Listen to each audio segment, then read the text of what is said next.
Chicken pakodi మేము చేసే విధంగా ఎలా చేసుకోవాలనేది డీటెయిల్గా ఎక్స్ప్లెయిన్ చేస్తాను. మీరు తప్పకుండా నోట్ చేసుకోండి. చిన్న చిట్కాలు పాటిస్తే ఇంట్లోని క్రిస్పీగా చికెన్ పకోడీ అయితే చేసుకోవచ్చు.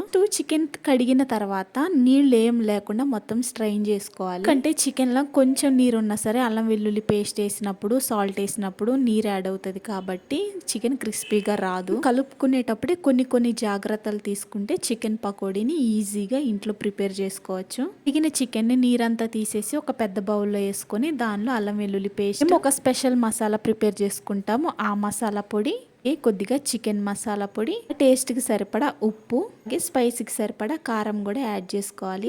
ఈ పొడి మసాలాలన్నీ యాడ్ చేసుకొని చికెన్ని మంచిగా కలుపుకోవాలన్నమాట. చికెన్ని కలిపే విధానంలోనే ఉంటది అనమాట దాని టేస్ట్ రెట్టింపు అవుతుందా లేదా అనేది. మనం యాడ్ చేసుకున్న మసాలాలన్నింటినీ చికెన్ ముక్కకి పట్టేలాగా కలుపుకోవాలి. ఇవన్నీ యాడ్ చేసుకున్న తర్వాత నిమ్మకాయలు మేము తీసుకున్న చికెన్ క్వాంటిటీకి ఒక 4 నిమ్మకాయలు అయితే యాడ్ చేసుకుంటున్నాము. మీరు ఇంట్లో కేజీ చేసుకోవాలంటే ఒక నిమ్మకాయ అయితే సరిపోతుంది.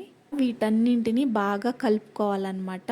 ఎంత బాగా కలిపితే అంత పర్ఫెక్ట్గా మసాలాలన్నీ చికెన్కి పడతాయి. ఇలా కలుపుకున్న చికెన్లో పచ్చి కరివేపాకు అన్నమాట మస్ట్గా వేసుకోవాలి. పచ్చి కరివేపాకు ఎక్కువ యాడ్ చేసుకుంటే టేస్ట్ చాలా బాగుంటుంది. పాకు కూడా యాడ్ చేసుకొని దీని అంతటిని ఒక అరగంట సేపు నానబెట్టాలన్నమాట. మనం ఇంకొక అరగంటలో చికెన్ పకోడీ వేసుకుంటాం అన్నప్పుడే కొద్దిగా మైదా పిండి అలాగే కార్న్ఫ్లోర్ వేసుకోవాలి.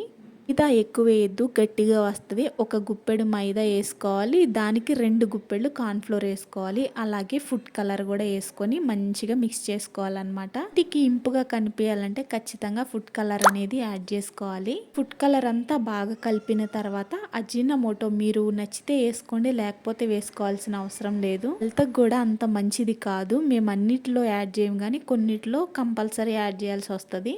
ఈ చికెన్లోనే పొడవుగా చీల్చుకున్న పచ్చిమిరపకాయలు అలాగే 2 ఎగ్స్ అయితే యాడ్ చేసుకొని దీని అంతటిని బాగా కలుపుకోవాలి. అనేది మనం పకోడీ వేయబోయే ముందు కలుపుకుంటే సరిపోతుంది అనమాట. ఇప్పుడు ఆయిల్ డీప్ ఫ్రై చేసుకోవాలి.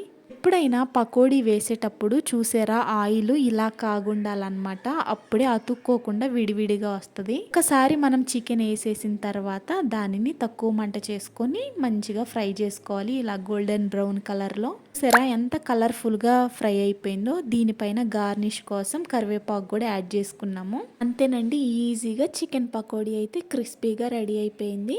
మీరు కూడా ఇంట్లో తప్పకుండా ట్రై చేయండి. ట్రై చేశాక టేస్ట్ ఎలా వచ్చిందనేది మాత్రం కామెంట్ చేయండి. ఫుల్ వీడియో కావాలంటే డీటెయిల్డ్గా మధ్యాహ్నం అప్లోడ్ చేస్తాను. మీరు కూడా తప్పకుండా చూసేయండి.